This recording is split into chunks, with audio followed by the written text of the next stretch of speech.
right, we're back on the Victory Room, and we have huge news in the MMA world.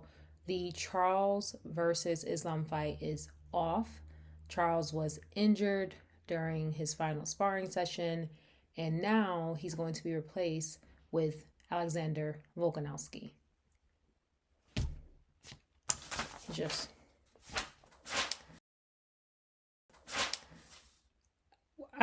I'm really sad for Charles. Like, when are we ever going to get this fight?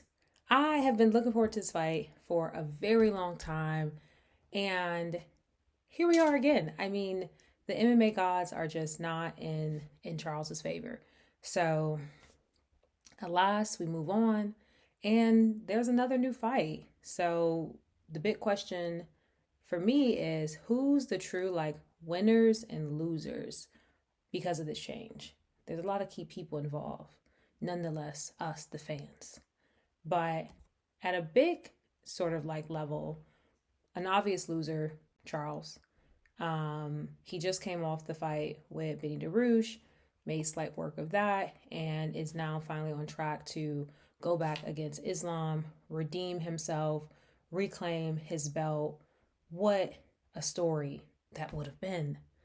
I am such a fan of Charles. He's electric. He is someone that truly, you can tell, cares so much about what he's doing. He's passionate. And I wanted to see him go out there and kind of come up against this mountain again and see what he could do. So a huge loser there. MMA world, we move quickly. So in terms of him, losing his relevance, we're sort of forgetting the fight against Gaethje and things like that. The fight is moving on. And the interesting thing is, if Volkanovski wins against Islam, then we see that becoming a trilogy. And now Charles is further back. Now, if Islam wins, then maybe the Charles Islam fight is kind of back on. But it's not great. You never know what's going to happen in the MMA world. There may be other fights that we decide that we want to see, or, Dana and the folks over there decide that they want to make. And so for Charles, like, this is definitely a missed opportunity, something that he had been training for right up until the final hour. So I'm real sad. I'm real sad for him. And, hopefully he's back in fighting shape soon. But he's definitely a loser from this decision. Moving on into the winner category, the winner circle, Volkanovski. This is a win-win situation for him. It's literally like, no matter what happens, he's probably fine. One, he's going to get paid for taking the fight on this short of notice, less than 2 weeks out. Wow. He's going to get lauded by the public for even taking the fight. He's not been in a training camp. He's going up against a champ. He has a 5-round fight in front of him. And he's like, yeah, come on, I'll do it. Whoa, that definitely helps his street cred. And if he loses, it's like, well, he took the fight with hardly no notice and had literally just fought in July. Yeah, I'm sure he's trying to enjoy himself. So if he loses, no skin off his back. But if he wins, wow.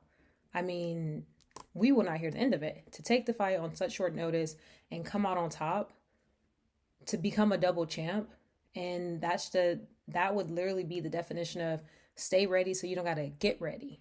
Wow. Loser, back to the loser category. Islam is in that category with an asterisk. Follow me here.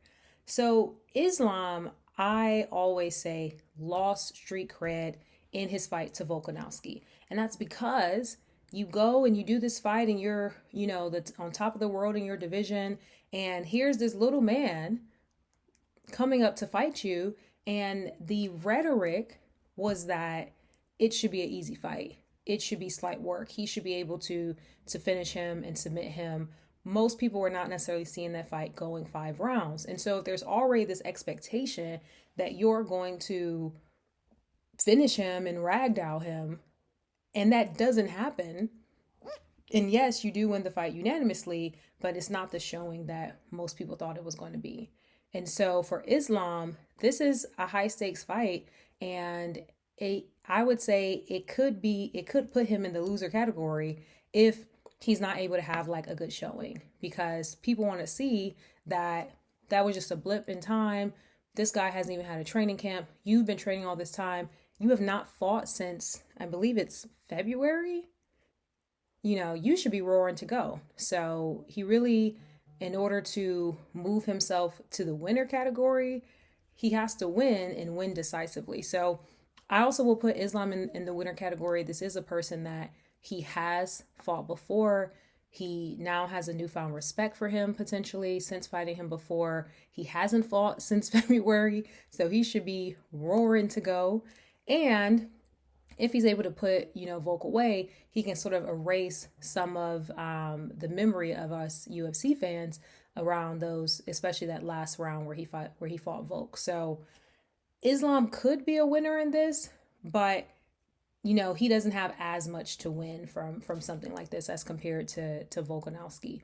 Now, the ultimate winner though is the fans. This is great. I mean, one reason I love the UFC so much is because of the drama. You just never know what may happen. I went to bed thinking I'm going to see Charles and Islam finally get their rematch, and I woke up seeing that Volk was going to be in the ring for his rematch. So you just never know what's going to happen. It's a wild time. It's in a fight that I definitely need to watch. UFC, if you want to sponsor pay-per-view for me, I'll take it. But I'm definitely going to watch it either way. And I know now everyone is going to be tuned in to see what actually happens. Can Volk get the win this time? Is Islam going to put him down without a thought, without a care in the world? We're about to see. But in a couple weeks, I'll see you all watching in Abu Dhabi. Let me know in the comments. Are you excited about this fight? Who do you see as kind of winners and losers? And who do you have coming out on top?